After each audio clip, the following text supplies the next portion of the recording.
আসসালামু আলাইকুম বন্ধুরা, আজকে আমি আপনাদের সাথে শেয়ার করব স্মার্টফোনে সময় নষ্ট বন্ধ করার 5টি কার্যকর উপায়।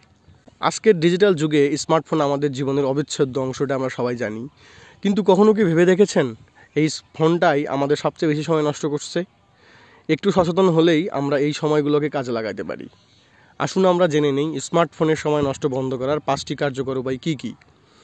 প্রথমত আমাদের কি করতে হবে, নির্দিষ্ট একটা সময় নির্ধারণ করতে হবে। সেট টাইম লিমিটস, আমাদের একটা নির্দিষ্ট সময় লিমিট করতে হবে যাতে আমরা ওই সময়টুকু আমরা ওই ফোনের বিভিন্ন অ্যাপ্লিকেশনের টাইম দিব।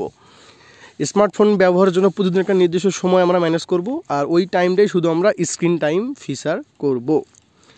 উদাহরণ হিসেবে বলতে পারি, সামাজিক যোগাযোগ মাধ্যমে আমরা ম্যাক্সিমাম টাইম আমরা ওয়েস্ট করে থাকি। সো আমরা একটা টাইম ফিক্সড করে রাখতে পারি, যাতে করে আমরা কি করব যে ফেসবুক হোক, ইনস্টাগ্রাম হোক, আপনার ইউটিউবিং হোক, যেটাই হোক না কেন, টাইম লিমিট করে দেব। তাহলে আপনি নিজেই বুঝতে পারবেন যে আপনি আসলে কত পরিমাণ সময় আপনি সেখানে নষ্ট করছিলেন।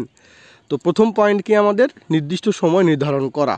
সেটা হইতে পারে 1 ঘন্টা বা 2 ঘন্টা বা 3 ঘন্টা, এর বেশি কিন্তু এই সামাজিক যোগাযোগ মাধ্যমে সময় নষ্ট করা ঠিক না। 2 নম্বর পয়েন্ট হইল নোটিফিকেশন বন্ধ রাখা। আপনারা সবাই জানেন যে নোটিফিকেশন আমাদের যে কোনো ব্যাপারে আমাদের কনসেন্ট্রেশন নষ্ট করতে যথেষ্ট। সো নোটিফিকেশনগুলো বন্ধ রাখতে হবে।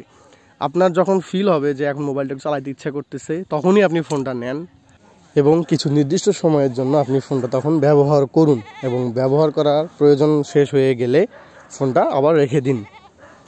নোটিফিকেশন বন্ধ রাখা মানে আমরা যেগুলো অপ্রয়োজনীয় সেগুলো নোটিফিকেশন বন্ধ রাখবো।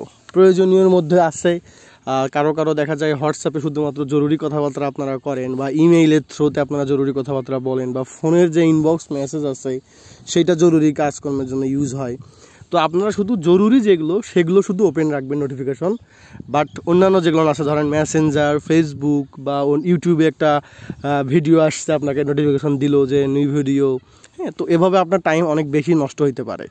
সো আমরা নোটিফিকেশন বন্ধ রাখবো।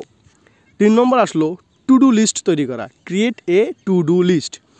স্মার্টফোনের সময় নষ্ট না করে কাজের পরিকল্পনা করতে হবে।